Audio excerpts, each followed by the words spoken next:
जय जिनेन्द्र। जय जिनेन्द्र। आज का लेक्चर, हाँ, आज का लेक्चर शुरू करते हैं। जय जिनेन्द्र। आज का लेक्चर शुरू करते हैं। लास्ट क्लास में पर्याप्ति के ऊपर चला था। आज शरीर के मामले में जानेंगे। जो शरीर के 5 प्रकार भेद हमने पहले जान लिए थे, औदारिक शरीर, आहारक शरीर, तेजस, कार्मण और वैक्रिय शरीर, ये 5 प्रकार के जो शरीर जाने थे उसमें ही थोड़ी डिटेल से हम जानेंगे। शरीर 5 प्रकार के बोले हैं, औदारिक, वैक्रिय, आहारक, तेजस और कार्मण। और आत्मा, तेजस और कार्मण 2 शरीर संसारी आत्मा, संसारी जीव अपने साथ लेके ही घूमता है। अब यहाँ हमें एक एक अलग अलग जानना है। जैसे कि पृथ्वी काय, अब पृथ्वी काय को कितने शरीर है? तो पृथ्वी काय को 3 शरीर है। एक है औदारिक, तेजस और कार्मण। क्योंकि पृथ्वी काय जो पत्थर, जो स्टोन है, वो उसका एक शरीर हो गया, ये औदारिक शरीर हो गया। ये देखिए, ये स्टोन है और स्टोन का ये पृथ्वी काय का ये शरीर है। फिर तेजस और कार्मण, क्योंकि जीव अपने साथ पृथ्वी काय में गया है, इसलिए तेजस और कार्मण तो वो लेके ही जाएगा। ऐसे ही नारकी के जीवों को कितने शरीर? तो उसको भी 3 शरीर। एक है वैक्रिय, तेजस और कार्मण, बराबर। क्योंकि सारे देव नरक के जीवों को वैक्रिय शरीर होता है, उनको अपने जैसा औदारिक शरीर नहीं होता है। फिर मनुष्य को कितने शरीर? ध्यान देना है, यहाँ कुछ बातें बहुत ज़रूरी है जाननी। मनुष्य को कितने शरीर? मनुष्य को तो कभी कभी 5 होते हैं, किसी किसी को। बाकी मुख्यतः औदारिक, तेजस और कार्मण। फिर जो मनुष्य व्यंत्रादि मतलब अपने हिसाब से वो मनुष्य अगर वैक्रिय लब्धिधारी हो तो वो वैक्रिय शरीर भी बना सकता है। एक एग्जाम्पल दूँ तो वो वामन शरीर, वामन अवतार, उसमें वामन अपना शरीर एकदम छोटा बना देते, फिर बड़ा बना देते। हनुमान जी के लिए भी हमने बहुत बार ऐसा देखा है कि उनके पास वो लब्धि थी, तो वो वैक्रिय लब्धि से अपना शरीर छोटा बड़ा बनाते हैं। और जो भी ज्ञानी आत्मा है, जो भी वो भी लब्धि संपन्न है, तो अपने प्रश्नों का हल जानने के लिए आहारक शरीर, इतने हाथ जैसा ही, एक हाथ जैसा आहारक शरीर वो बनाएंगे। अपने जो भी प्रश्न है उसकी शंका के समाधान के लिए सिमंदर क्षेत्र में या कहीं और महाविद्य क्षेत्र में वो अपने शरीर को भेजेंगे, और भेज के वहाँ क्या क्या अपना जो प्रश्न है, शंका है, उसका निवारण करके वो अपने शरीर को वापस ला देंगे। तो इस प्रकार से जो भी लब्धिधारी है उनका आहारक शरीर भी होता है। तो कभी भी किसी भी मनुष्य को एक साथ में 4 शरीर हो सकता है, 5 एक साथ कभी नहीं। अगर वैक्रिय होगा तो आहारक नहीं होगा, और अगर आहारक होगा तो वैक्रिय नहीं होगा। औदारिक शरीर के भी 2 भेद है। देखो, अब यहाँ से आप नया सीखोगे, यहाँ तक तो आपने सीख लिया। अब और डिटेल में जाना है। आगम सूत्रों में जो आपने अभी तक नॉर्मल सीखा था, उसमें से भी और डिटेल में जाके आपको बताया है। तो यहाँ 55 सूत्र में एक आगे इसी चीज़ को, औदारिक शरीर के भेद को ही 2 और बताए हैं। एक है बद्ध औदारिक शरीर, दूसरा है मुक्त औदारिक शरीर। ये ज़्यादा सीखने जैसा है, क्योंकि ये सारी चीज़ें हमें नॉर्मल पुस्तकों में या किताबों में या व्याख्यानों में आपको नहीं मिलेगी।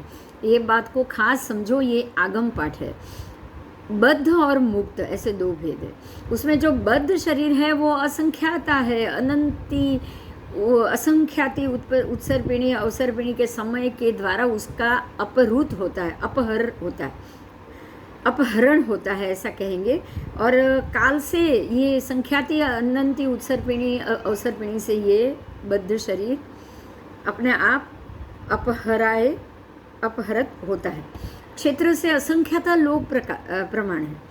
जो बद्ध शरीर है, क्षेत्र से असंख्याता लोक, ऐसा नहीं है खाली एक लोक नहीं, असंख्याता लोक प्रमाण, उसके प्रदेश की बात की है। हाँ, और उसमें मुक्त शरीर जो बद्ध और मुक्त 2 भेद कहा था। बद्ध आपको बताया, मुक्त शरीर अनंत है, क्योंकि अनंत समय से, अनंती उत्सर्पिणी अवसर्पिणी काल से के समय के द्वारा उसका अपहृत होता है। और क्षेत्र से अनंत लोक प्रमाण है, क्षेत्र से भी ये अनंत लोक प्रमाण, क्योंकि सारे के सारे मुक्त जीव जो यहाँ से ऊपर सिद्ध क्षेत्र में पहुँच चुके वो तो अनंत काल से हो रहे हैं, तो अनंत काल से अनंत समय से उनका वहाँ पे आना जाना सिद्ध क्षेत्र में जाना रहता ही है, इसलिए उसको अनंत अपहरत कहा गया है। और अभव्य से ये समझना है, ये अभव्य से अनंत गुणा और सिद्ध से अनंत के भाग में। यहाँ एक महत्व की बात है, अभव्य जीव। अभव्य जीव कभी भी मोक्ष नहीं जाएंगे, अभव्य जीव संसार में हमेशा रहेंगे। तो अभव्य जीव के कारण जो संसारी जीव का शरीर है वो कभी खत्म नहीं होने वाला, संसार कभी खत्म नहीं होगा। किसके कारण? अभव्य जीवों के कारण। तो संसार अभव्य जीवों के कारण कभी खत्म नहीं होगा। अनंत अनंत गुण की संख्या में अभव्य जीव है, ध्यान दीजिएगा इस बात को। अभव्यों से अनंत गुण, ये बद्ध शरीर कहा गया। बात समझ में आई? और सिद्ध से ये अनंत के भाग में, क्योंकि सिद्ध हमेशा संसारी जीवों के मुकाबले में अनंत के भाग में ही होंगे। अभी तक तो वो अनंत के भाग में ही बोले गए, तो सिद्ध के जीव है उससे तो अनंत के भाग में, जो मुक्त शरीर है वो अनंत के भाग में है बद्ध शरीर की अपेक्षा। ठीक है, तो जो दो प्रकार के औदारिक शरीर बताए हैं, एक है बद्ध, एक है मुक्त। बद्ध जीव है संसारी जीवों के, और अभवी जीवों की अपेक्षा से बद्ध शरीर हमेशा रहने वाला है। और मुक्त जीवों के हिसाब से सिद्ध गति के जीव हमेशा रहने वाले हैं, लेकिन सिद्ध गति के जीव आज बद्ध शरीर की अपेक्षा से अनंतवें भाग में है। अनंतवें मतलब एकदम सूक्ष्म संख्या में, इससे ज़्यादा अभवी जीवों का शरीर ज़्यादा है। अब वैक्री शरीर, हाँ,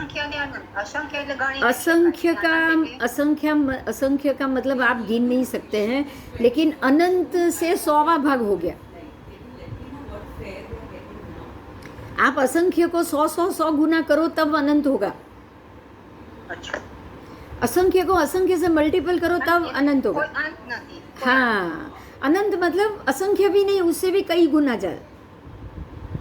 तो सिद्ध असंख्य है जब अभवी जीव का शरीर अनंत है। ये समझ में आ गया फर्क? मतलब क्या है, ये 14 रात लोग हमेशा रहने वाला है, क्योंकि अभव्य जीव का तो बद्ध शरीर कभी बंद होना ही नहीं है ना। अभव्य जीव को तो कहीं ना कहीं जन्म लेना ही लेना है। अभव्य जीव मतलब ये हमेशा संसार में रहेंगे, कभी उसका मोक्ष नहीं होगा। तो जो अब वो संसार में ही रहेंगे तो 14 रात लोग कभी खत्म होगा नहीं होगा। और ऐसे जीव कितने हैं? अनंत है। सिद्ध क्षेत्र की अपेक्षा, सिद्ध के जीव की अपेक्षा तो अनंत गुण हो गए, बराबर। सिद्ध की अपेक्षा अभव्य अनंत हो गए, तो मुक्त शरीर की अपेक्षा बद्ध शरीर अनंत गुना हुआ, हो गया ना अपने आप। हाँ, ठीक है। अब वायु कायिक की बात की है। वायु कायिक को 4 शरीर होता है। पृथ्वी कायिक को तो 3 ही है, अग्नि कायिक को 3 है, सबको 3 है, लेकिन वायु कायिक को 4। उसको वैक्रीय शरीर भी होता है, क्योंकि वायु कभी कभी वैक्रीय रूप भी ले लेता है। वंटोल, वावंटोल, भंवर, ये सारा चीज वो वैक्रीय रूप ले लेगा, बराबर। तो ये आपके शरीर के भेद हुए, बद्ध के भी भेद हो गए, मुक्त के भी भेद हो गए। अब वैक्रीय शरीर की बात की, वैक्रीय शरीर के भी कितने भेद? उसके भी 2 प्रकार, एक है बद्ध, एक है मुक्त। जैसे औदारिक के 2 भेद बताए, ऐसे ही वैक्रीय के 2 भेद। अब औदारिक में तो 2 भेद किसके आए? एक तो बद्ध आया और एक मुक्त सिद्ध जीवों का आया। अब यहाँ ध्यान दो, जो सिद्ध जीवों की बात की है उनके शरीर को भी औदारिक ही बताया है। समझ में आई ये बात?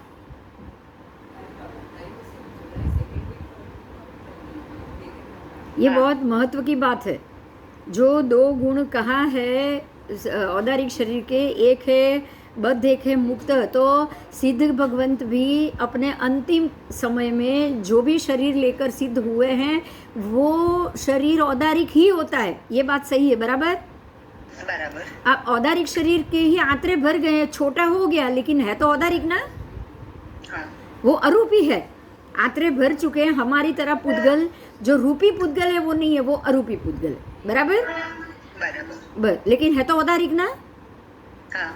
बस ये ध्यान रखना है आपको, वो है उनका शरीर औदारिक लेकिन अरूपी, हमारा औदारिक लेकिन रूपी। हमारा औदारिक है लेकिन रूपी है, उनका औदारिक है लेकिन अरूपी है, बराबर। बराबर। बस आगे। अब आहारक शरीर की बात की, आहारक के भी दो भेद, अरे वैक्रिय शरीर की बात की है, उसके भी दो भेद, बद्ध और मुक्त। उसमें जो बद्ध शरीर है वो असंख्याता है, और अनंती काल से असंख्याति उत्सर्पिणी अवसर्पिणी के समय के द्वारा उसका अपहरण होता है। तो अब आगे जाएंगे इनके यही बात में कि क्षेत्र से, ये था काल से, क्षेत्र से प्रतर के असंख्यात के भाग में श्रेणी के प्रदेश प्रमाण है, उसमें जो मुक्त शरीर है, ध्यान देना, वो अनंत है। अब मुक्त शरीर में भी वैक्रिय शरीर बताया, जो मुक्त शरीर है उसमें भी उन्होंने वैक्रिय शरीर को बताया है। अब उसमें वैक्रिय शरीर क्या हुआ, मुक्त है उसमें वैक्रिय शरीर क्या हुआ, आओ देखते हैं उसको।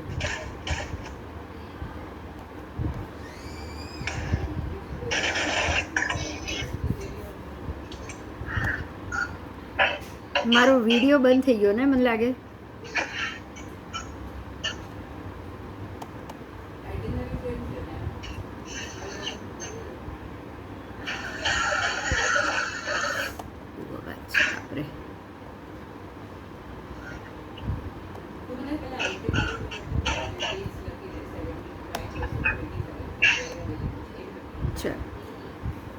उसमें जो वैक्रिय शरीर है उसकी बात की है, बद्ध और मुक्त। उसमें जो बद्ध शरीर है वो असंख्यात है, और मुक्त शरीर है वो क्षेत्र से मुक्त शरीर है वो अनंत है।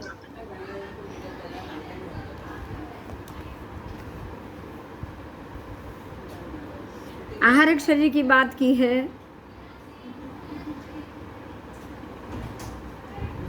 आहारक शरीर की वो भी दो भेद से है, बद्ध और मुक्त।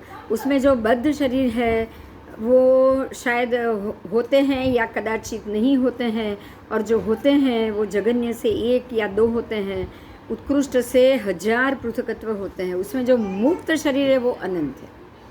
मुक्त शरीर जो भी आहारक शरीर में है वो है अनंत।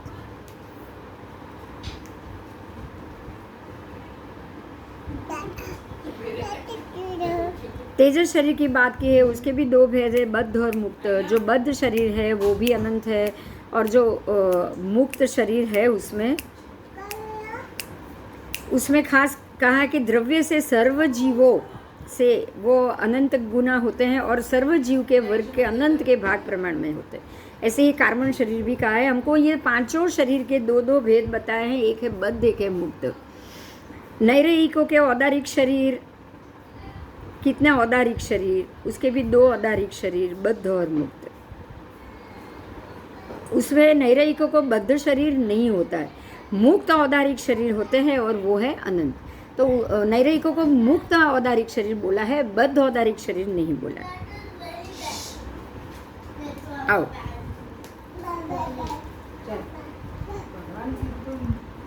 ऐसे ही नारकी को अब औदारिक शरीर हो गया। अब आहारिक शरीर की बात की है, आहारक शरीर।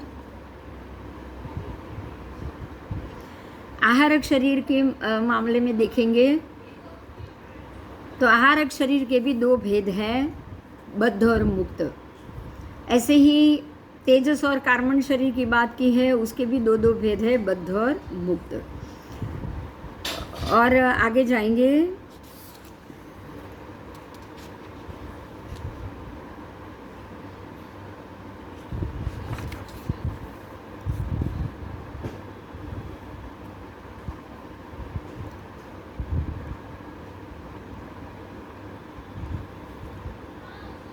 अब आगे जाएंगे तो एक जीव की बात की है। शरीर तो हो गया जीवों का, जीव के दो भेद है, परिणाम जीव के मामले में जीव के परिणाम में दो आएगा भेद, एक है जीव परिणाम, एक है अजीव परिणाम। देखिए जैसे जीव और अजीव दो भेद हुए ना, हमने जो षड्द्रव्य किया उसमें जीव अजीव दोनों चीज आ गए।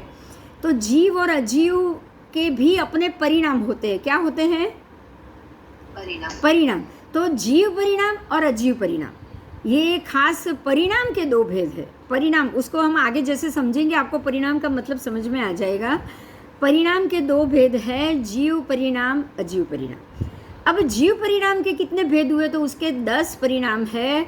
गति, इंद्रिय, कषाय, लेश्या, योग, उपयोग, ज्ञान, दर्शन और वेद। आपको यहाँ समझना है ये सारे 10 के 10 परिणाम है। मतलब ये है कि मेरी ये पांचों इंद्रिय है वो मेरे जीव का परिणाम है। समझ में आया? हाँ। मेरी जो गति है, गति कौन सी आई? चलना, वो गति नहीं। मेरी गति कितनी? जीव की गति कितनी? 4 मुख्यत्वे। कौन सी? नरक, तिर्यंच, मनुष्य और देव। ये 4 गति है ना जीव की। हाँ। जीव ये 4 गति में जाता है, चतुर्गति का पूरा संसार में घूमता है। तो 4 गति वो जीव का परिणाम हुआ कि नहीं हुआ? बताओ। हाँ। जीव ने जो जो कर्म किए हैं उसके हिसाब से उसको गति मिल रही है। तो गति क्या हुआ? जीव का परिणाम। बराबर समझ में आया? तो जीव का परिणाम एक नहीं है, कितने हैं टोटल? 10। अब जीव को अपने कर्मों के हिसाब से परिणाम, गति परिणाम मिला कि अब तुझे मनुष्य गति में जाना है तो उसको जाना पड़ेगा, अब तुझे तिर्यंच गति में जाना है तो उसको जाना पड़ेगा। अब वो वहाँ तो जाएगा, लेकिन अब दूसरा भेद है इंद्रिय परिणाम। तो जीव को कर्म के अधीन इंद्रिय भी मिलती है ना। एक इंद्रिय को 1 इंद्रिय, 2 इंद्रिय को 2 इंद्रिय, 3 इंद्रिय को 3 इंद्रिय, चतुर्इंद्रिय को 4 इंद्रिय, पंचेंद्रिय को 5 इंद्रिय, संज्ञा पंचेंद्रिय को संज्ञा बुद्धि सहित इंद्रिय। तो ये जो मिल रही है वो इंद्रिय परिणाम भी जीव अपने कर्मों के अधीन पाता है। बराबर? अब आया कषाय परिणाम। तो कषाय भी कितने प्रकार के? 4। क्रोध, मान, माया, लोभ। तो ये कषाय भी अब मुझे, अगर मेरे अंदर क्रोध कषाय ज़्यादा है तो मैंने कर्म उसके ज़्यादा बांधे तभी वो बार बार आता है ना। बराबर। मेरे अंदर लोभ परिणाम कषाय ज़्यादा है तो मैंने लोभ के कर्म बांधे हुए हैं, तो जब भी कोई भी निमित्त आ जाए मेरे अंदर से लोभ जाग जाएगा, क्योंकि अंदर पड़ा है ना। तो लोभ परिणाम भी जीव परिणाम हुआ कि नहीं हुआ? हुआ। अब आगे जाएंगे। अब मैं एक 5 भेद बोल रही हूँ। देखो, गति के 4 बोल दिए, इंद्रिय के 5 भेद, श्रोतेंद्रिय, चक्षुरेंद्रिय, घ्राणेंद्रिय, रसनेंद्रिय और स्पर्शनेंद्रिय, ये 5 परिणाम हो गए। क्रोध के 4, क्रोध कषाय, मान कषाय, लोभ कषाय और माया कषाय। अब आई लेश्या के 6 भेद। 6 भेद से लेश्या जीव की देखोगे तो कृष्ण लेश्या, नील लेश्या, कापोत लेश्या, ये तीनों अशुभ है। और तेजो लेश्या, पद्म लेश्या, शुक्ल लेश्या धीरे धीरे शुभ होगी। अब उसके बाद हुआ योग परिणाम। लेश्या परिणाम मतलब मेरे मन की सोचने की परिस्थिति। अगर मैं बहुत बुरा सोच रही हूँ तो मेरी लेश्या अशुभ होगी। और मैं अगर अच्छा शुभ सोच रही हूँ, सबका भला सोच रही हूँ, लोगों का भला सोच रही हूँ, प्रत्येक जीव का भला सोच रही हूँ, तो मैं धीरे धीरे शुक्ल लेश्या की तरफ जाऊँगी ना। तो जीव की सोचने की शक्ति, उसकी विचार शक्ति क्या है? लेश्या परिणाम। ये जीव 10 प्रकार से परिणाम प्राप्त करता ही करता है। ये बात को समझना है हमको। समझ में आया कि कोई भी जीव ये 10 परिणाम को भोगेगा ही भोगेगा। आगे जाएंगे। योग परिणाम। योग यहाँ योग हमारा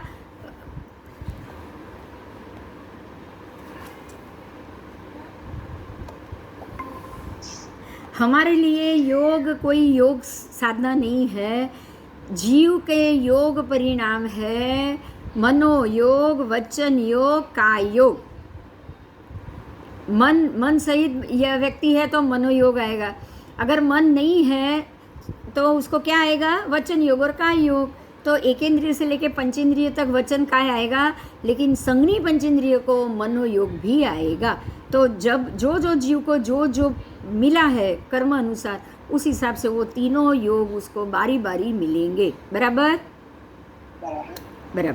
अब आओ आगे उपयोग परिणाम। अब योग आया तो उपयोग आएगा ही, योग से ही उपयोग होता है।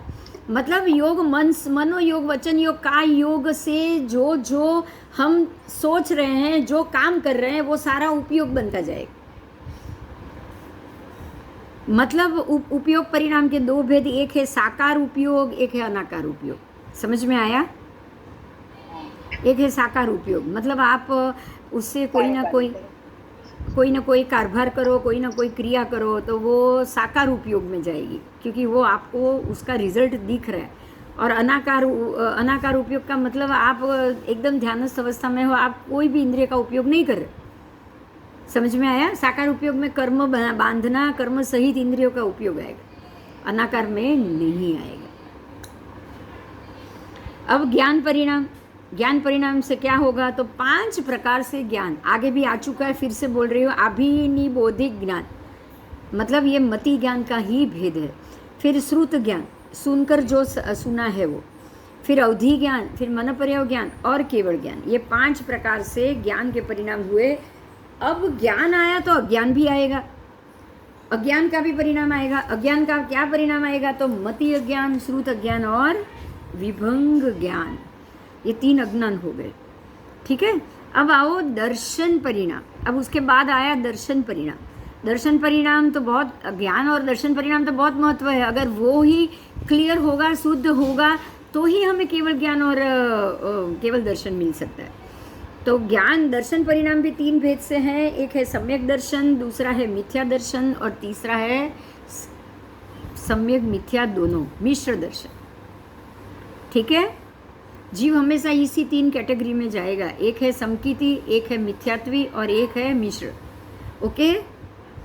तीजो का है मिश्र। मिश्र मिश्र। हाँ जी, सम्यक और मिथ्या दोनों है तो मिश्र ही कहेंगे ना। हाँ हाँ। आओ अब है चारित्र परिणाम। उसके भी 5 भेद जो हम आगे कर चुके हैं। सामायिक चारित्र, छेदोपस्थानीय चारित्र, परिहार विशुद्धि चारित्र, सूक्ष्म संप्राय चारित्र और यथाज्ञात चारित्र। तो चारित्र के भी ये 5 परिणाम आ गए। लास्ट है वेद परिणाम। वेद में 3 वेद आएंगे, स्त्री वेद, पुरुष वेद, नपुंसक वेद। अब ये समझ में आ गया कि जीव कभी ना कभी ये 10 वेद परिणाम लेके ही जाता है। समझ में आ गया? हाँ चाहे वो देव में जाए, चाहे वो नारकी में जाए, चाहे वो मनुष्य में जाए, चाहे वो तिर्यंच में जाए, वनस्पति का है, प्रत्येक वनस्पति का है, कहीं भी जाए। ठीक है। निगोद में भी जाएगा तो भी ये 10 परिणाम साथ लेके जाए।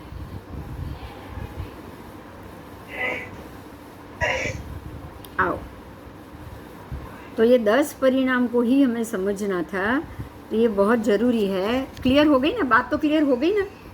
हाँ हाँ हाँ। आओ आगे।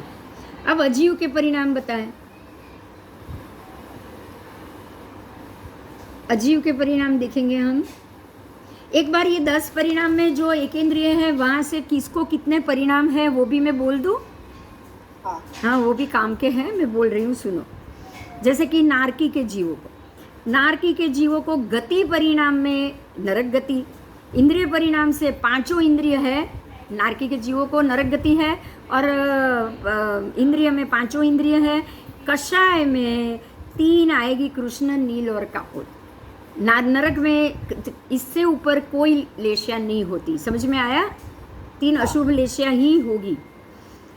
अब योग में तो वो तीनों योगी आ जाएंगे, मन योगी, वचन योगी, काय योगी, क्योंकि एक भी योग उनके बाकात तो रहेंगे नहीं। उपयोग के परिणाम में भी साकार और अनाकार दोनों उपयोग आ जाएंगे।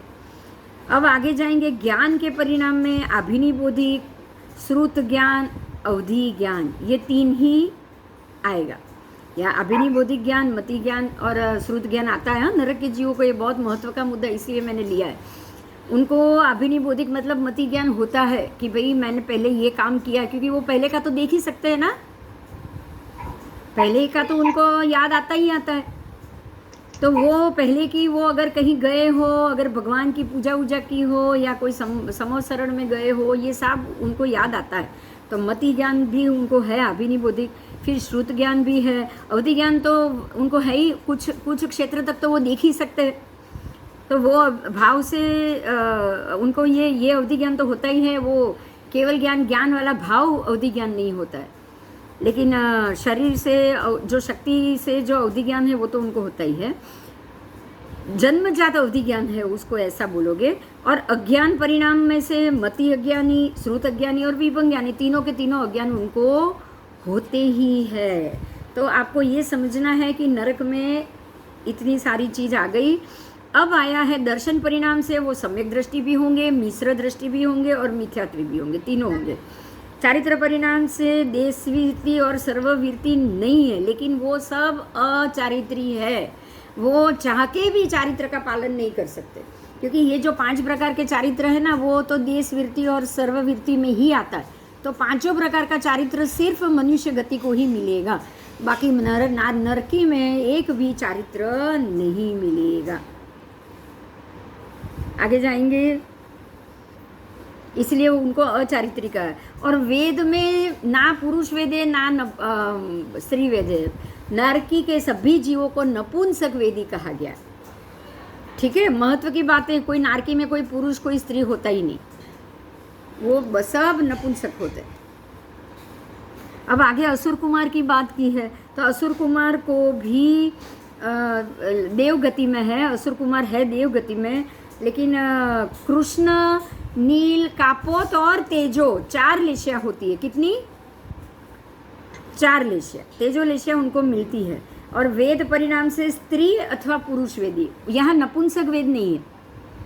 नारकी में सब के सब नपुंसक है, लेकिन देवगति में या तो वो स्त्री देव होंगे या देवी होंगे, यहाँ नपुंसक नहीं होंगे। ठीक है, बाकी सब आगे की तरह आपको समझ लेना है। खाली वेद में गति परिणाम ये सारी हमें आगे की तरह ही जैसे आगे समझा है वैसे ही समझ लेना है, खाली ये 2 में ही फर्क है। अब पृथ्वी कायिक में जाएंगे तो गति परिणाम से वो तिर्यंज गति के हो गए, इंद्रिय परिणाम से वो एक इंद्रिय हो गए, बाकी सारा नारकी की तरह नपुंसक है। फिर जो भी है दर्शन चारित्र जैसे ही आपको नारकी के बताया वैसा ही समझना है। ऐसे ही पृथ्वी कायिक फिर आएंगे, पृथ्वी कायिक हो गया। अब कायिक और वनस्पति कायिक भी बिल्कुल पृथ्वी कायिक की तरह, तेव कायिक और वायु कायिक भी पृथ्वी कायिक की तरह, लेकिन ये सारे लेशिया में 3 लेशिया वाले ही होंगे, इनको 4 लेशिया कभी नहीं होंगे। ठीक है, इनको 4 लेशियाएं नहीं होती। आगे जाएंगे, अब बेइंद्रिय की बात की है। बेइंद्रिय गति परिणाम से तो वो तिर्यंज गति के हो गए, और इंद्रिय परिणाम से 2 इंद्रिय है बस, बाकी सारा नारकी की तरह जानना है, सारा नारकी की तरह, उनकी जितनी लेशिया, उनकी जितनी ही चारित्र, उनका जैसा ही आगे कषाय वषाय लेशिया सब उनके जैसा। ज्ञान परिणाम से, अच्छा योग परिणाम से बेइंद्रिय जीव वचन योगी और काय योगी होते, क्योंकि उनको मन तो होता ही नहीं है। हाँ, नारकी में मन है, लेकिन यहाँ मन नहीं है। ज्ञान परिणाम से अभिनिबोधिक और श्रुत ज्ञानी भी होते हैं, मति और श्रुत ज्ञान उनको मिलता है, पर अज्ञान परिणाम से ये मति और श्रुत अज्ञानी भी हो सकते हैं। दर्शन परिणाम से सम्यक दर्शनी भी हो सकता है, मिथ्या दृष्टि भी हो सकता है। अब आप समझ सकते हो कि सम्यक दर्शनी जीव भी वायु काय में जा सकता है, ये बहुत बड़ी बात है, ध्यान दो। अगर सम्यक दर्शन आ गया तो भी आपका जीव वायु काय की योनि में जा सकता है।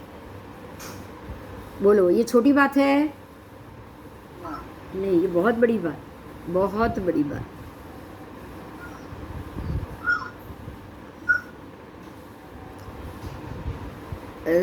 अज्ञान से वो मति अज्ञानी श्रुत अज्ञानी होते हैं, विभंग ज्ञानी नहीं होते हैं। और दर्शन परिणाम से, हाँ वो तो हो गया, सम्यक दृष्टि मिथ्या दृष्टि भी होते हैं। यहाँ मिश्र दृष्टि आपको नहीं मिलेगा, या तो सम्यक दृष्टि मिलेंगे या मिथ्या दृष्टि मिलेगी। ठीक है, बाकी सारा चौरिंद्रिय तक कह देना है। चौरिंद्रिय को भी ऐसे ही एक इंद्रिय अधिक कहना है, चौरिंद्रिय तक सारा ऐसे ही वक्तव्य जानना है।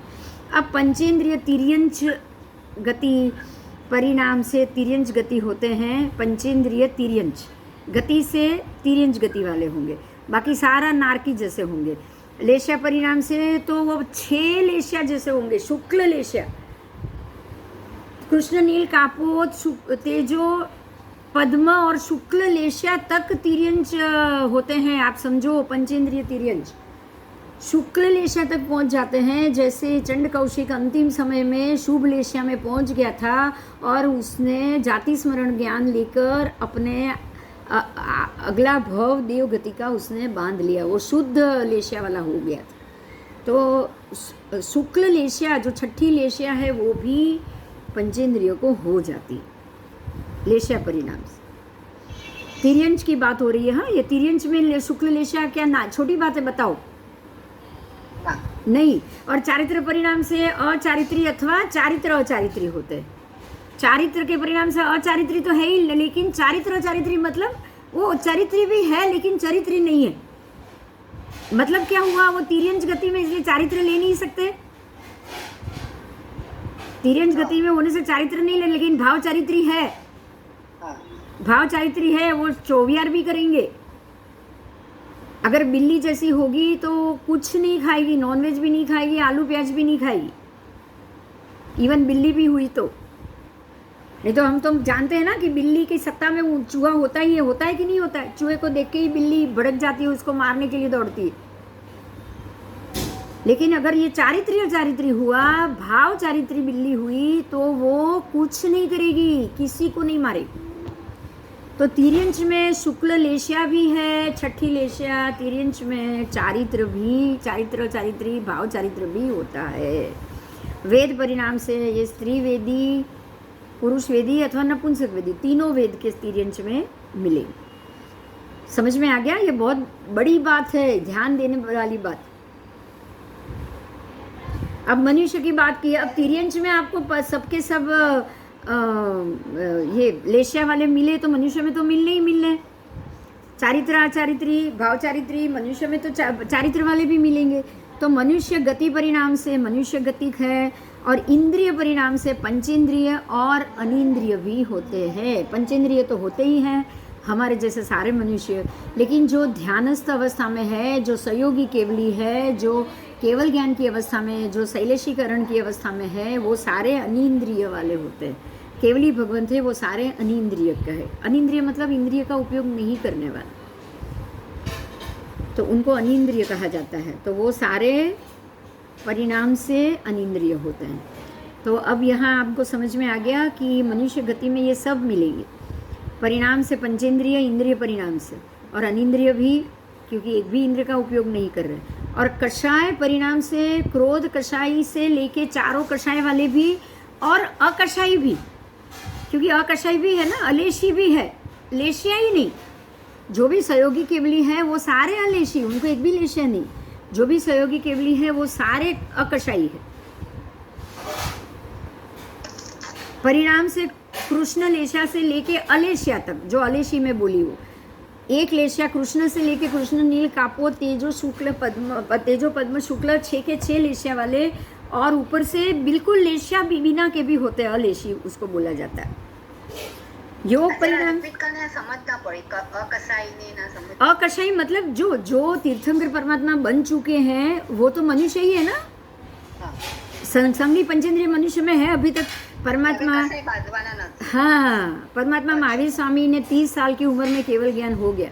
अब उसके बाद 72 साल मतलब 42 साल तक तो वो अलेशी लेके बन के ही घूमे। वो अलेशी थे। अच्छा, अकषाई भी थे, क्योंकि कषाय तो किया नहीं केवल ज्ञान के बाद। तो केवल ज्ञान के बाद 42 साल तो कम नहीं है, बहुत बड़ी चीज़ है। लेकिन कहीं भी उन्होंने लेशिया का उपयोग किया ही नहीं, इसीलिए वो अलेशी हो। ठीक है, अकषाई भी हो गए। नहीं तो कषाई कह सकते हैं ना कि कषाई तो थे वो। कषाय तो था ही नहीं उनको। कषाई जाएगा तभी तो ये केवल ज्ञान होगा। चारित्र परिणाम से अचारित्री और चारित्र चारित्री, मतलब चारित्री भी है, अचारित्री भी है, और चारित्री अचारित्री दोनों, जैसे अगुरु लघु, जैसे केवल ज्ञानी हो गए तो उनको चारित्री अचारित्री कहा जाएगा। अब उनको ना चारित्र की जरूरत है ना अचारित्र की जरूरत है। समझ में आया?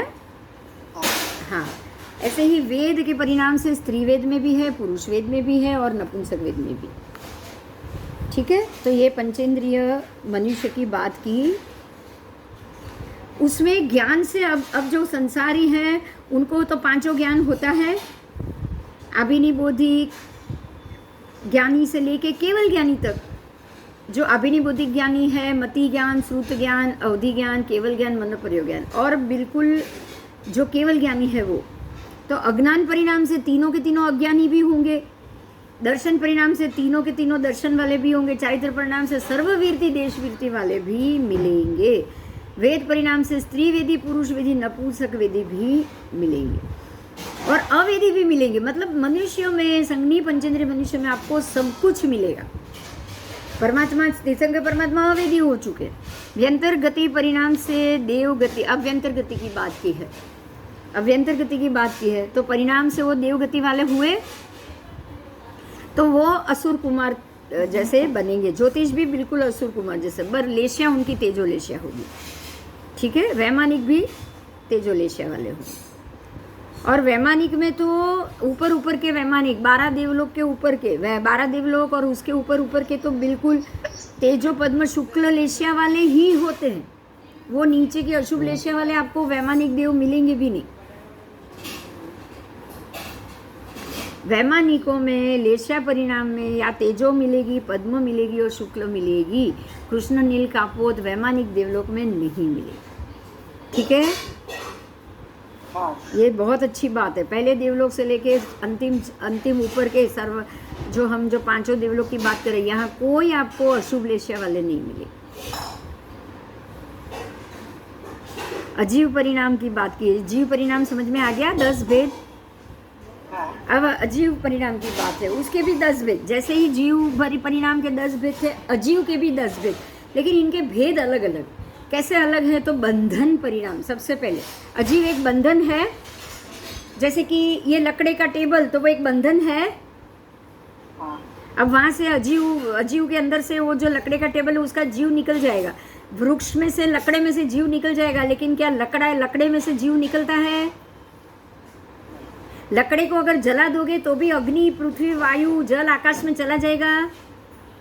अग्नि तत्व में जाएगा। तो अब अग्नि तत्व को अग्नि तत्व में से कोई बाहर निकाल सकता है? अग्नि का है, पृथ्वी का है, आप का है, तेव का है, वायु का है, अपने अपने काय लेकर बैठे हैं। बोलो, यहाँ बंधन में से मुक्ति है उनको? अजीव द्रव्य में बिल्कुल बंधन से मुक्ति नहीं होती। समझ में आया ये? हाँ, इसीलिए सबसे पहला है बंधन परिणाम, उसके बाद है गति परिणाम। बंधन में भी कैसा है? तो स्निग्ध बंधन है और रूक्ष बंधन, दो ही भेद। या तो वो बिल्कुल स्निग्ध होगा या वो रूखा होगा, रूक्ष होगा। अब स्कंद के समान स्निग्धपना में फर्क होगा और विषम होके स्निग्धपना में भी फर्क होगा। कुछ अधिक स्निग्ध होगा तो कुछ अधिक रूक्ष होगा। ठीक है, अब गति परिणाम में भी 2 भेद, स्पृश गति, अस्पृश गति। मतलब अगर वो स्पृश करके जा रहा है जीव, जैसे कि वायु का है, आपको हवा टच करके जा रही है तो स्पृष्ट हुआ। और बाकी के जीव, अग्नि का है कि जीव आकाश में तो अग्नि का है, अग्नि तत्व भी है, लेकिन क्या वो आपको स्पर्श करके जाता है? नहीं जाता है, नहीं जाता है ना। हवा में तो अग्नि है लेकिन गर्मी એટલે અગ્નિ જ કાઈ થયું ને? नहीं, हवा में अग्नि है। आप जैसे 2 काष्ठ घिसोगे तो तुरंत अग्नि निकलेगी। हाँ, तो 2 काष्ठ में अग्नि है, लेकिन आप काष्ठ को छुओगे तो आपका हाथ जलेगा। 2 पत्थर घिसने से अग्नि उत्पन्न होती है, बराबर? बराबर। तो 2 पत्थर घिसने से अग्नि उत्पन्न हो गई, तो मतलब या तो पत्थर में थी या हवा में थी, किसी में तो अग्नि था ना। हाँ। तो क्या आपको हवा की या पत्थर की अग्नि आपको छुई? ना। नहीं। तो उसको अस्पृश कहा जा सकता है? हाँ। आपको छू नहीं रहा है वो। ऐसे ही दीर्घ गति, मतलब उसकी गति दीर्घ है और ह्रस्व गति मतलब थोड़े समय के लिए। अब दीर्घ गति फीस कहाँ आएगी? तो घनोदधि, घनवाद, तनवाद दीर्घ गति वाले हैं, क्योंकि वहाँ वो गति में जो भी गया अजीव द्रव्य या जो आप धर्मासिका है वो दीर्घ गति में है। और रस्व गति, कहीं ऐसे जीव होते हैं अजीव में जाते हैं, रस्व गति के लिए जाते हैं, मतलब छोटे समय के लिए जाते हैं ना। ऐसे ही संस्थान, दूसरा है संस्थान परिणाम। संस्थान बंद आ गया, गति आ गया, अब संस्थान परिणाम। संस्थान परिणाम के 5 भेद है जो मैंने पहले बोला था। परिमंडल, आयात मतलब गोल, अर्धगोल, आयात, त्रिकोण, ये 5 भेद थे ना, अलग अलग आकार। चौरस, लंबचौरस, परिमंडल, गोल और त्रिकोण। तो वो जो 5 प्रकार के जो अलग अलग जो आकार पड़ते हैं वो अजीव द्रव्य के संस्थान परिणाम। अजीव इसी संस्थान में मिलेगा। भेद परिणाम, भेद भी कैसे हैं, तो अब खंड भेद और उत्कारिक भेद जो हमने किया था, टुकड़े टुकड़े टुकड़े से लेके 2 अणु इकट्ठे हो, 3 अणु इकट्ठे हो, 4 अणु इकट्ठे हो, ऐसे ऐसे पुद्गल स्कंद बनता है ना, वो उसके भेद परिणाम। उसके बाद है वर्ण परिणाम। तो वर्ण भी हमने देखे, 5 प्रकार के रंग देखे अजीव के, काला, पीला, सफ़ेद, लाल और ब्लू, ये 5 कलर थे ना वर्ण। अब उसके बाद गंध, तो 2 प्रकार की गंध है, एक सुगंध एक दुर्गंध, अजीव की 2 गंध है। उसके बाद है रस, मतलब रस भी कितने, 5 प्रकार के, तीखा, कड़वा, फिर मीठा, खट्टा और तुरा। अब स्पर्श भी 8 प्रकार के, कर्कश और जो रूक्ष, स्निग्ध, ये हमने पहले किए हैं, शीत, फिर गरम, ऐसे प्रकार के 5।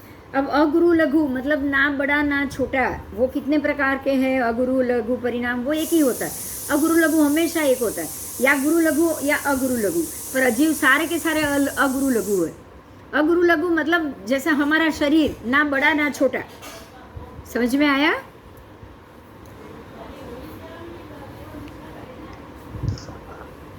अब शब्द परिणाम। शब्द में भी 2 प्रकार के भेद हैं, एक है मनोज्ञ, दूसरा है अमनोज्ञ।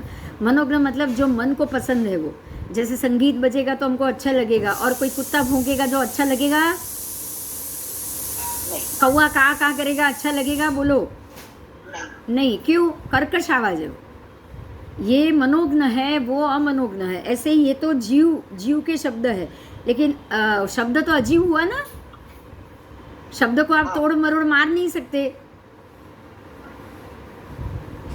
शब्द अजीव द्रव्य है। ऐसे ही ये आपका परिणाम पूरा हुआ। समझ में आया? परिणाम, जीव परिणाम, अजीव परिणाम, ये बहुत ज़रूरी है जानना, क्योंकि ये जीव के शरीर और अजीव के शरीर के ही भेद है कि नहीं, बताओ? जीव के भी 10 परिणाम है, वो कहाँ कहाँ जा रहा है? परिणाम मतलब जीव का परिणाम, मतलब कि जीव क्या क्या लेके साथ में लेके जाता है। तो जीव को गति भी निश्चित है, उसकी स्थिति भी निश्चित है, उसका उपयोग भी निश्चित है, उसकी लेशा भी निश्चित है, उसकी इंद्रिय भी निश्चित है, उसका योग, परिणाम, ज्ञान, दर्शन, वेद सब निश्चित है, बराबर? ऐसे ही अजीव का भी सब निश्चित है। अजीव का बंधन निश्चित है, अजीव की गति निश्चित, अजीव की संस्थान निश्चित है, अजीव के भेद निश्चित, उसका वर्ण, उसका गंध, रस, स्पर्श, अगुरु लघु और शब्द सब निश्चित। 2 वृक्ष की लकड़ी अथड़ाएगी तो कैसा आवाज आएगा? निश्चित ही है। 2 पत्थर टकराएंगे तो कैसी आवाज आएगा? निश्चित है, कोई फर्क नहीं है, बराबर? बराबर, ठीक है। तो अब ये मुद्दा खत्म हुआ, जीव के परिणाम थे, अजीव के परिणाम। अब एक दूसरा जो मुद्दा आ रहा है वो है कषाय। अब इसमें कषाय शब्द आया था, बराबर? कषाय परिणाम। अब यहाँ कषाय परिणाम की थोड़ी बात की है कि कषाय के 4 प्रकार, क्रोध, मान, माया, लोभ। अब क्रोध के भी 4 प्रकार, मान के भी 4 प्रकार, माया के भी 4 प्रकार, लोभ के भी 4 प्रकार। वो चारों प्रकार उसके तरतमता के हिसाब से, मतलब ज़्यादा गुस्सा, उससे थोड़ा कम, उससे थोड़ा कम, उससे थोड़ा कम, ऐसे। तो सभी में ऐसे 4 भेद है, लेकिन मुख्य जो कषाय है 4, क्रोध, मान, माया, लोभ। अब ये क्रोध, नारकी को कितने कषाय, ये भी जानना है ना। अगर नरक गति के जीव हैं उनको ये 4 कषाय है, क्रोध, मान, माया, लोभ कषाय। वैमानिक तक सबको नरक, फिर ये जो भवनपति, व्यंतर, वाण व्यंतर, सबको चारों कषाय, चारों के चारों होते, कंपलसरी होते। अब उसमें क्रोध कितनी स्थान में रहता है, क्रोध के स्थान बताए, क्रोध कितने स्थान में रहता है पता है? 4 स्थान है। मैं बोल रही हूँ, मैंने तो पहली बार सुन रही हूँ मैं, आप भी ध्यान से सुनो। आत्म प्रतिष्ठित, पर प्रतिष्ठित, तदुभय प्रतिष्ठित, अप्रतिष्ठित, मतलब 4 प्रकार के क्रोध के स्थान है। एक तो आत्म प्रतिष्ठित, हमारे आत्मा द्वारा अपने अंदर प्रतिष्ठित किया हुआ। पर प्रतिष्ठित मतलब आत्मा के अलावा मैंने मेरे में नहीं, मैंने बाहर के परिबलों में भी उसको प्रतिष्ठित किया है। तदुभय मतलब मेरे अंदर भी और बाहर के निमित्त में भी, दोनों में ये प्रतिष्ठित। और अप्रतिष्ठित मतलब कहीं भी प्रतिष्ठित नहीं, कहीं भी क्रोध को प्रतिष्ठित नहीं किया है। ऐसे 4 स्थान में क्रोध रहता है। नारकी से लेकर वैमानिक तक ये चारों प्रकार के स्थानों में क्रोध कहा जाता है। बराबर इसी प्रकार से मान को भी जानना है, माया को भी जानना है और लोभ को भी जानना है। अब कितने स्थान में क्रोधोत्पत्ति कही, मतलब क्रोध कहाँ कहाँ उत्पन्न होता है। देखो ये प्रतिष्ठित था, अपने आप वहाँ बैठा था, अब उसकी उत्पत्ति बोली है। उत्पत्ति कहाँ है? तो 4 स्थान, क्षेत्र से उत्पत्ति, जगह से उसको क्रोध उत्पन्न होता है ना। कहीं जगह पहुँच गए और हमको अच्छा नहीं लगा तो गुस्सा आएगा। वस्तु से उत्पन्न होता है, मेरे सामने कोई चीज़, किसी ने मेरे लिए एक ड्रेस ला के रख दिया, कलर मुझे अच्छा नहीं लगा, वस्तु ही मुझे अच्छी नहीं लगी, तो मुझे गुस्सा आएगा ना। मैं बोलूँगी अरे लाना ही था तो मेरे को क्यों नहीं बताया, मैं अपनी चॉइस का लाती चीज़, तो वो वस्तु पे ही गुस्सा हुआ। शरीर के ऊपर गुस्सा, कोई ना कोई व्यक्ति अचानक सामने आ जाता है, उस पर गुस्सा आता है, तो उसके शरीर पे ही तो हम गुस्सा कर रहे हैं, बराबर। और उपधि पे गुस्सा, उपधि मतलब कोई किसी भी चीज़ को मैंने धारण कर लिया, मुझे अच्छा नहीं लग रहा है, मैंने ये मनुष्य शरीर धारण कर लिया, मेरे रंग काला है तो मुझे अच्छा नहीं लग रहा है, तो मेरा काला रंग मेरी उपधि हुई ना, मेरी उपधि हुई, मैंने वही रंग धारण किया है, तो अब मुझे वो अच्छा नहीं लग रहा है, तो मुझे गुस्सा ही आएगा मेरे ऊपर। तो ये 4 क्रोध उत्पन्न होने के कारण क्या क्या है? क्षेत्र, वस्तु, शरीर और उपधि। उसके बाद, और ये सबके लिए है, नारकी के लिए से लेके वैमानिक देव तक, सबको किसी क्षेत्र को देख के भी गुस्सा आएगा, किसी वस्तु को देखकर भी गुस्सा आएगा, किसी शरीर को देख के भी गुस्सा आएगा, और अपनी उपधि को देखकर भी उनको गुस्सा आ सकता है। ठीक है। अब इसके 4 भेद बताए। देखो, अब पहले स्थान बताया, अब उसकी उत्पन्न होने की जगह बताई, अब उसके 4 भेद बताए। 4 भेद के नाम है आभोग निवर्तित, मतलब मैंने खुद चीज का भोग किया, मुझे नहीं अच्छा लगा और मुझे गुस्सा आया। अनाभोग निवर्तित, मुझे कोई चीज उपभोग करने नहीं मिली और मुझे गुस्सा आया। उपशांत निवर्तित, मतलब मैंने मेरे अंदर किसी चीज़ को नहीं मिल रही है तो मुझे नहीं चाहिए, ऐसा करके, जैसे बोलते हैं ना द्राक्ष नहीं मिली तो खट्टी है, ऐसा बोल के हम अपने अंदर उसका स्वाद दबाया, बराबर। वो नहीं मिली, उसका गुस्सा दबाया ना, तो वो हुआ उपशांत निवर्तित। और अनुपशांत निवर्तित, मैंने उसको दबाया नहीं है, बस जाहिर कर दिया, जब भी मुझे वो चीज़ नहीं मिली तो मैं उसको गुस्सा जाहिर करूँगी। इस प्रकार से उसके 4 भेद हो गए, और ये भी नैरयिक से लेके वैमानिक तक सबको होगा। और इसी प्रकार से ये जैसे कि क्रोध के 4 स्थान, उसके उत्पत्ति का कारण, उसके भेद, 4 भेद, और कहाँ कहाँ होते हैं क्रोध के 4 भेद, और 4 भेद, ये सारे क्रोध के आए, ऐसे ही मान के भी आएंगे, माया के भी आएंगे, लोभ के भी आएंगे, और ये इसी नाम से आए, ये इसी नाम से आए। ठीक है, चलो अब आगे। 4 स्थान, जीव कितने स्थान पे अष्ट कर्म प्रकृति का चय करते हैं, ये महत्व की बात है। हम 8 कर्म प्रकृति कहाँ कहाँ बांधते हैं, कहाँ कहाँ बांधते हैं, तो वो 4 स्थान में बांधते हैं। 4 स्थान से, कौन से स्थान? क्रोध, मान, माया, लोभ। समझ में आया? हम कर्म 8 प्रकृति किसके कारण बांधते हैं?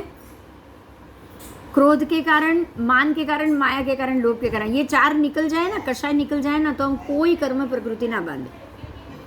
अच्छी बात है ना ये? तो हमारे अंदर से ये 4 जाना चाहिए।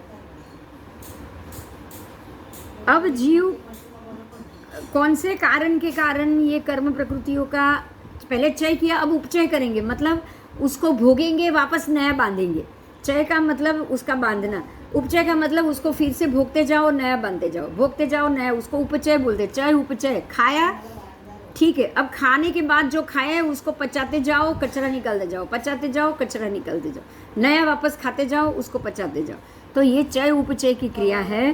तो अब यहाँ 8 कर्म प्रकृति का चय तो हो गया, अब उपचय की बात की, बांध तो ली, अब बांधने के वक्त भोगने के बाद उसको भोगेंगे और फिर से नहीं बांधेंगे या फिर नहीं बांधेंगे, वो उपचय हो गया। वो किसके कारण? क्रोध मान माया लोभ। किसके कारण? इसी 4 के कारण। तो ये कौन कौन जीव करते हैं? सब, नैरिक से लेकर वैमानिक तक सब जीव ये क्रोध, चारों क्रोध मान माया लोभ के कारण 8 कर्म प्रकृति का चय भी करते हैं, उपचय भी करते हैं। ठीक है, बंध की बात की है। जीव कितने कौन कौन से कारणों से 8 कर्म प्रकृति का बंध करते हैं? वो चय उपचय था, चय किया, उपचय किया, अब उपचय करते करते नया बंध करना है, नए क्रोध कर्म प्रकृति का बंद करना है, वो भी यही क्रोध मान माया लोभ।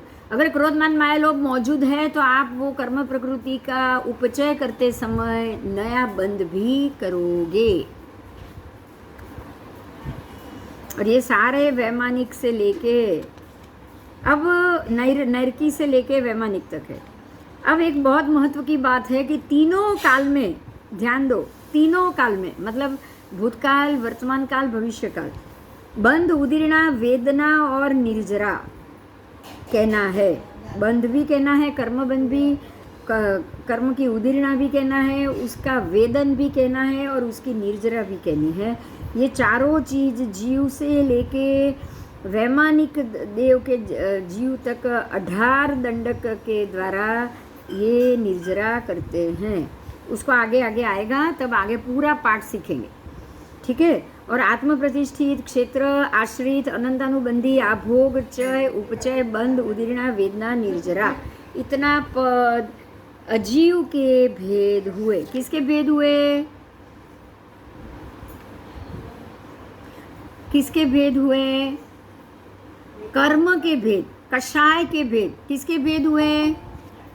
कर्म कषाय। ये कषाय के द्वारा, आप कषायों के द्वारा क्रोध मान माया लोभ चारों कषाय को बांधते जा रहे हो, और ये कषायों के कारण आप ये क्रोध मान माया लोभ के कारण 18 प्रकार के दंडक बांधते जा रहे हो, उसको भोगते जा रहे हो। जो दंडक के 18 प्रकार हैं वो 18, ऐसे तो 24 दंडक है, लेकिन 18 दंडक जीव कर्म की प्रकृति के कारण बांधता है। वो किसके कारण बांधेगा? क्रोध मान माया लोभ, ये चारों को आत्म प्रतिष्ठित, क्षेत्र, आश्रित, अनंतानुबंधी, आभोग, चय, उपचय, बंध, उदीर्णा, वेदना और निर्जरा, ये इतने सारे पद के कारण आप क्रोध मान माया लोभ ये चारों कषाय को हमेशा अपने आत्मा से जोड़ के चय, उपचय, बंध, निर्जरा सब करते रहते हो। ठीक है, अगर क्रोध मान माया लोभ निकल गया तो निर्जरा हो गई, और अगर ये है तो नया बंध पड़ता गया, चय उपचय होता गया।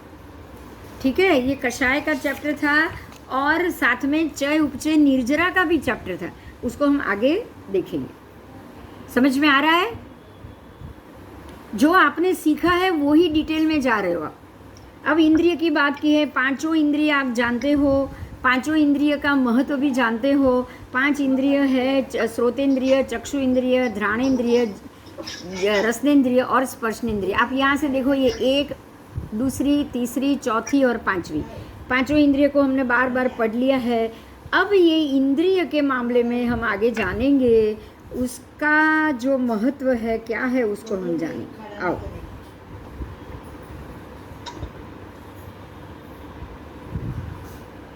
नैरेयिकों को कितनी इंद्रिय? 5 इंद्रिय। असुर कुमार को 5, पृथ्वी काय को सिर्फ 1 स्पर्शनेंद्रिय। फिर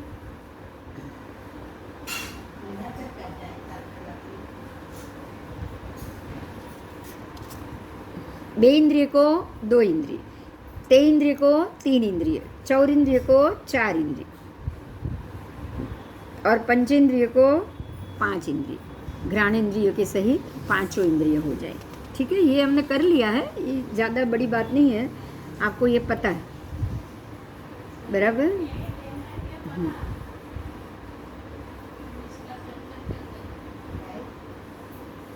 चलो अब ये आपका ये इंद्रिय का टॉपिक भी खत्म हुआ।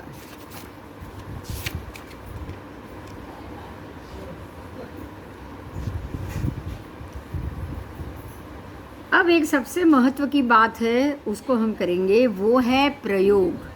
ध्यान देना, शब्द पे ध्यान देना, उसका नाम, शब्द का नाम है प्रयोग। अब प्रयोग के कितने भेद? तो प्रयोग के टोटल 15 भेद है। कितने भेद है? 15 भेद। अब मैं 15 भेद के पहले नाम बोल रही हूँ। सत्य मन प्रयोग, असत्य मन प्रयोग, सत्याम रूषा मन प्रयोग, असत्याम रूषा मन प्रयोग। ये तो आपको जानते हैं, सत्य असत्य, सत्याम रूषा असत्याम रूषा, मतलब जो सत्य था असत्य था, बराबर।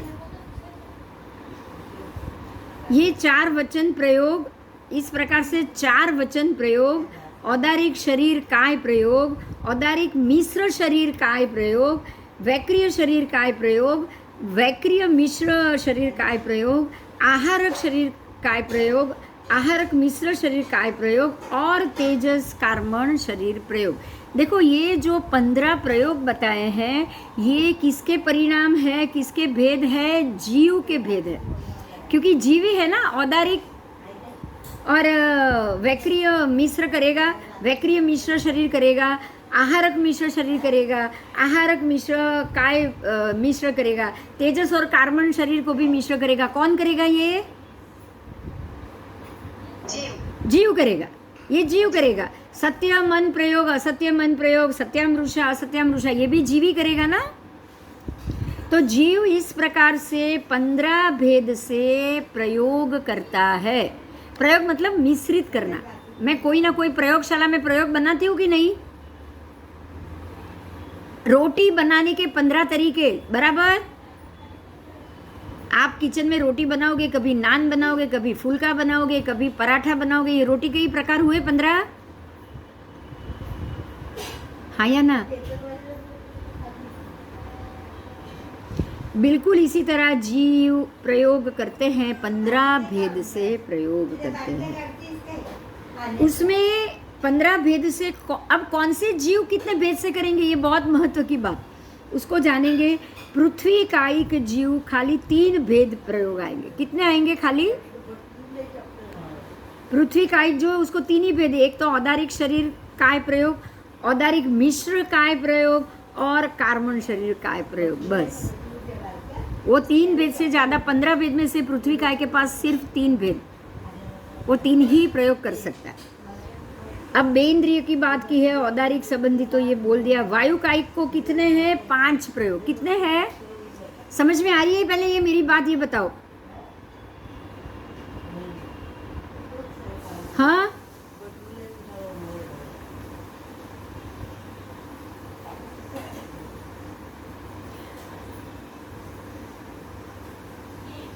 वायु कायिक को 5 प्रकार से है। औदारिक शरीर काय प्रयोग, औदारिक मिश्र शरीर काय प्रयोग, वैक्रिय शरीर काय प्रयोग, वैक्रिय मिश्र शरीर काय प्रयोग और कार्बन शरीर काय प्रयोग, ये वायु काय को है। अब बेइंद्रिय की बात की है, बेइंद्रिय को 4 भेद से प्रयोग है। वायु काय से भी बेइंद्रिय को 1 कम है, क्योंकि वायु काय में वैक्रिय आएगा, बेइंद्रिय को वैक्रिय नहीं आएगा। 4 भेद में असत्याम रूषा वचन प्रयोग, औदारिक शरीर काय प्रयोग, औदारिक मिश्र काय प्रयोग, कार्बन शरीर काय प्रयोग, ठीक है। पंचेंद्रिय तिर्यंच को, ये सारा जो 4 भेद से प्रयोग आए, वो चौरिंद्रिय, बेइंद्रिय, तेंद्रिय, चौरिंद्रिय, सबको एक जितना ही समझना है, 4 भेद से। अब पंचेंद्रिय तिर्यंच को 13 प्रकार से है। पंचेंद्रिय तिर्यंच की बात की है 13 प्रकार से है। सत्यमन, मृषामन, सत्यामृषामन, असत्यामृषामन, इस प्रकार से 4 वचन प्रयोग। जैसे मन आया वैसे ही 4 वचन, जैसे कि मैं फिर से बोली, सत्यमन वचन, मृषा वचन, सत्यामृषा वचन, असत्यामृषा वचन। फिर औदारिक शरीर काय प्रयोग, औदारिक मिश्र काय प्रयोग, वैक्रिय शरीर काय प्रयोग और वैक्रिय मिश्र शरीर काय प्रयोग और कार्मण शरीर प्रयोग। ये 13 प्रकार से आएगा पंचेंद्रिय तिर्यंच को। और मनुष्य को 15 के 15 सारे भेद आए। मनुष्य जीव 15 भेद से अपने अंदर प्रयोग करता रहता है। व्यंत, ज्योतिष, वैमानिक को नारक की तरह जानना चाहिए। ठीक है, चलो बस अब अभी हम इतना ही जानेंगे। आओ,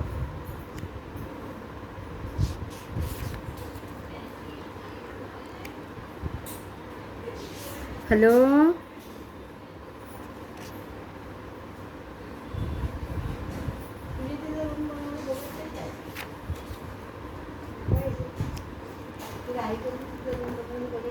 ठीक है, अभी अगले क्लास में करेंगे क्योंकि शायद मुझे लग रहा है कि आप लोग आगे पीछे हैं। हेलो, હું તો અભી એમ ચાલુ કર્યું છે થોડી વાર થઈ 2 મિનિટ. हाँ तो શું કરું બોલો, ચાલુ રાખું? ના ના, તમારું કરવું હોય તમારે એપિસોડ પૂરો હોય તો કરો. બાકી આ કાકીના કેમ ગઈ? ચાલ. નેક્સ્ટ હા તો નેક્સ્ટમાં જ લઈશું હવે. હા ભલે, વાંધો નહીં, કારણ કે આમે 1 કલાક ને 10 મિનિટ તો થઈ જ ગઈ છે. તો હું સાંભળું છું, હવે કરવું હોય કરો. હા હા હા, શું કરવું છે? ચાલુ રાખું 10 મિનિટ.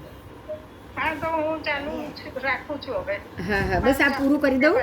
હા, આ ટોપિક પૂરો કરી દઉં, પ્રયોગનો ટોપિક પૂરો કરી દઉં. હા हाँ, चलो अब खास करके प्रयोग गति समझना। जो प्रयोग की बात कर रही है उसमें प्रयोग गति की बात की। प्रयोग तो 15 प्रकार के बोल दिए, क्योंकि हम लोग जो भी मनुष्य, पंचेंद्रिय मनुष्य है, वो 15 प्रकार से कुछ न कुछ अपने अंदर प्रयोग करता रहता है, मिश्रण करता रहता है। लेकिन गति, प्रपात, कोटकुल गति, प्रपात गति, ध्यान दो इसको, प्रपात गति कहा गया है, वो है 5 भेद से। उसमें प्रयोग गति, तद्गति, बंधन छेद गति, उत्पात गति और विहायो गति, ये 5 प्रकार की प्रयोग गति है। प्रयोग गति शब्द समझना है हमें। अब प्रयोग गति के टोटल 5, उसमें से गति प्रपात के 5 भेद, लेकिन प्रयोग गति टोटल 15 भेद से हैं। जो हमने आगे देखी वो 15 की 15 गति है, उसको प्रयोग गति कहा जाएगा। जो आपने 15 भेद का प्रयोग जाना है ना, वो 15 प्रयोग गति है। तो नारकी को 11 भेद होता है और मनुष्य को 15 भेद से प्रयोग गति कही गई। अब बंधन छेद गति की बात करेंगे। प्रयोग गति तो आपके गति प्रपात आ गए। बंधन छेद गति क्या है? सबसे पहले बंधन छेद गति शब्द को ही हम समझेंगे। प्रयोग गति के बाद आएगी तद्गति, तद्गति पहले आएगी। तद्गति का मतलब क्या? तो जो गांव, मतलब कोई ग्राम, नगर, सन्निवेश है, वहाँ आप प्रयाण कर रहे हो, लेकिन आप वहाँ पहुँचे बगैर आप बीच में ही घूम रहे हो। मैंने निकलना शुरू कर लिया, मैंने विहार शुरू कर लिया, लेकिन मैं पहुँचा नहीं। बात समझ में आ रही है? मैंने गाड़ी शुरू कर ली, मैं यहाँ से गाड़ी से बम्बई से निकल गई, लेकिन मैं सूरत पहुँची नहीं, तो मैं रास्ते में हूँ। उसको तद्गति बोला जाता है। क्या बोला जाता है? तद्गति। मतलब अगर कोई कर्म आ रहा है, बंधन आ रहा है, चय हो रहा है, उपचय हो रहा है, वो हो रहा है, तो जो बीच का समय है उसको तद्गति बोला जाता है। बराबर। अब है उसका तीसरा भेद है बंधन छेद। बंधन छेद गति, तो जीव शरीर से या शरीर जीव से अलग हो जाए, उसको बंधन छेद कहा जाता है। मतलब जीव और शरीर का जो बंधन है उसका छेद कर देना। अगर मैं ये मनुष्य के भव में हूँ तो मैं ये गति से निकल के दूसरी गति में जाऊँ, उसको मैं क्या कहूँगी? बंधन छेद गति। अब उसके बाद है उत्पाद गति। उत्पाद गति का मतलब क्या हुआ, तो मैं जहाँ पे उत्पन्न हो रही, बंधन छेद गति करने के बाद में जहाँ उत्पन्न हो रही हूँ, तो कौन से क्षेत्र में हो रही हूँ, उसके 3 भेद है। कहीं ना कहीं कोई क्षेत्र उत्पाद आएगा। अगर देव गति में देव गति में देवलोक में उत्पन्न होते हैं तो वो क्षेत्र देवलोक का क्षेत्र में क्षेत्र उत्पन्न हुआ। फिर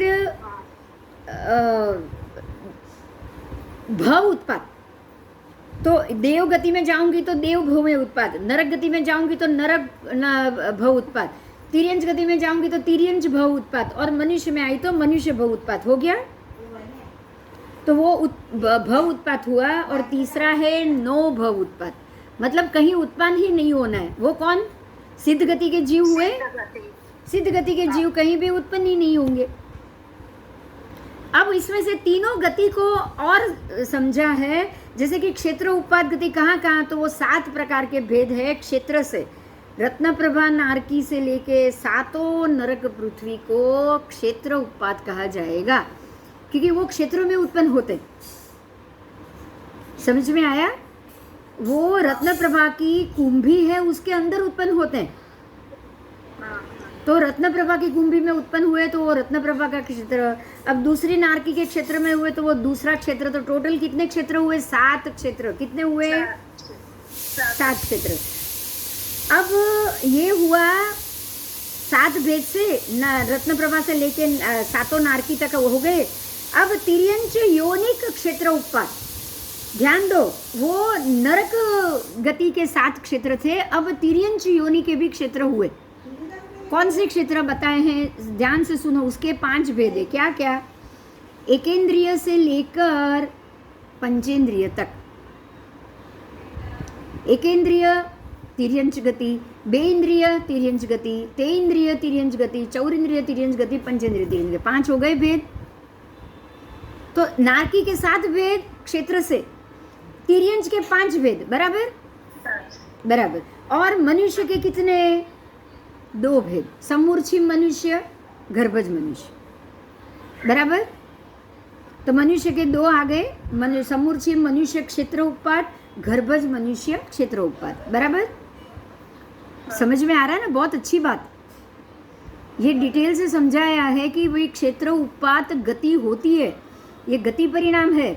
अगर ये गति बांधी नहीं है ना तो वो गति तक हम पहुंचेंगे ही नहीं।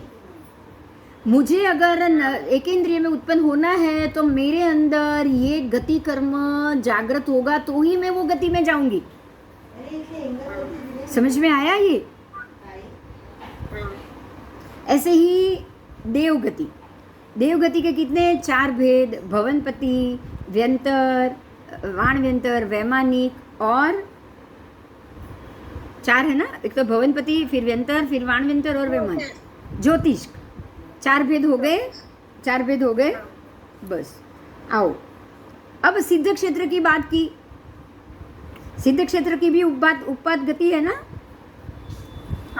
हाँ, सिद्ध क्षेत्र की भी उत्पाद गति है, क्योंकि वहां तक तो जीव जाता ही है, वहां पे उत्पन्न होता है। तो जम्बू द्वीप में भरत ऐरावत के क्षेत्र के ऊपर, भरत ऐरावत के ऊपर, जम्बू द्वीप में ये 2 भरत ऐरावत और महाविद्य, इसके ऊपर चारों दिशा विदिशा में सिद्ध क्षेत्र उत्पाद गति कही गई है। ठीक है। अब जम्बू द्वीप में चूल हिमवंत पर्वत और शिखरी पर्वत के ऊपर, हेमवत और हिरण्यवत के ऊपर, शब्दापाती, विक्टापाती, वृत्त वैतढ़े के ऊपर, ये सब जगह ऊपर भी जाएंगे तो दिशा विदिशा सब जगह भी सिद्ध क्षेत्र उत्पाद गति कही गई। लवण समुद्र के ऊपर चारे दिशा विदिशा, मतलब हर एक क्षेत्र के चारों अढ़ी द्वीप के सभी दिशा के क्षेत्रों में, सभी दिशा में ऊर्ध्व में सिद्ध क्षेत्र उत्पाद गति कही गई। समझ में आ गया।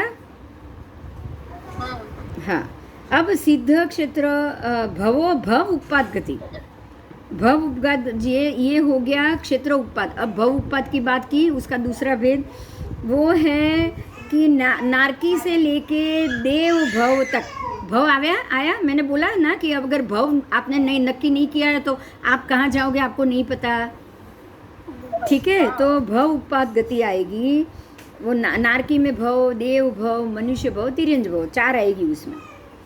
और क्षेत्र उत्पाद गति सिद्ध सिवाय के भेद, उसमें सिद्ध में कोई भव नहीं है, ठीक है। 4 ही भव है, 5वां भव नहीं। हाँ સિદ્ધ તો જે જવાના હોય એ છેલ્લો ભાવ હોય એમાં ગતિ બાંધે જ નહીં. वो तो पंचम गति हुई ना, उसको भव गति नहीं कहते हैं ना, હા. उसको भव गति तो कहेंगे नहीं। એને ગતિ નામ કરવાનું. गति नाम कर्म तो है ही नहीं ना, गति नाम कर्म खत्म हो गया तभी तो वो सिद्ध में जा रहा है। હા. तो गति में तो 4 ही आएगा, सिद्ध गति नहीं आएगी। सिद्ध गति है लेकिन उसका कर्म तो आप बांधते नहीं हो, ठीक है। सिद्ध गति में कर्म छोड़ने के कारण जा सकते हो, सिद्ध गति का कर्म होता ही नहीं बांधने के लिए। तो ये भव उत्पात हो गया।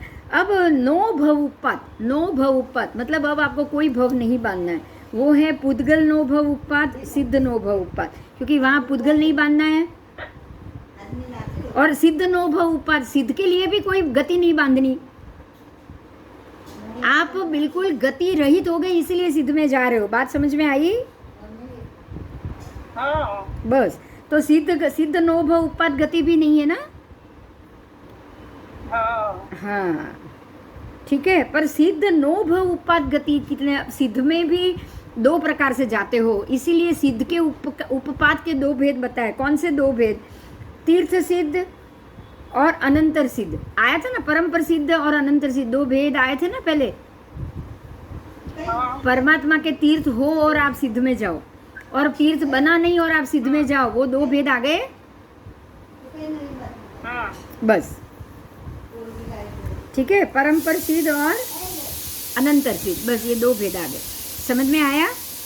એટલે મારું દેવા માટે શું કહેવાય? હા, એ તમારા ઓલા આવે પરમ પ્રસિદ્ધ, એટલે પરમાત્મા સિદ્ધ ભગવંત જાય કોઈ અને પછી તમે એના પછી જાઓ એમ। મરુદેવા માતા અનંતર સિદ્ધમાં આવે, પરમ પ્રસિદ્ધમાં ના આવે। એના પહેલા, હા, એના પહેલા આપણામાંથી ત્યાં ગયા નથી।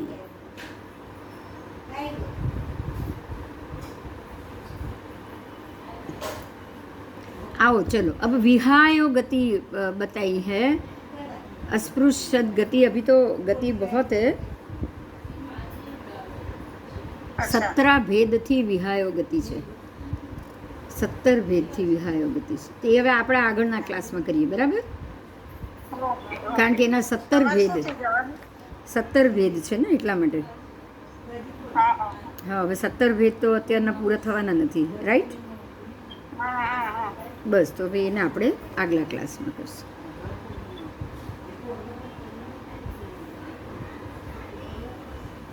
चलो, हाँ, जय जिनेन्द्र। आज का क्लास खत्म करते हैं। जय जिनेन्द्र। 9 વાગ્યાની ત્યાંથી જ છે, 9 વાગે અંધેરીથી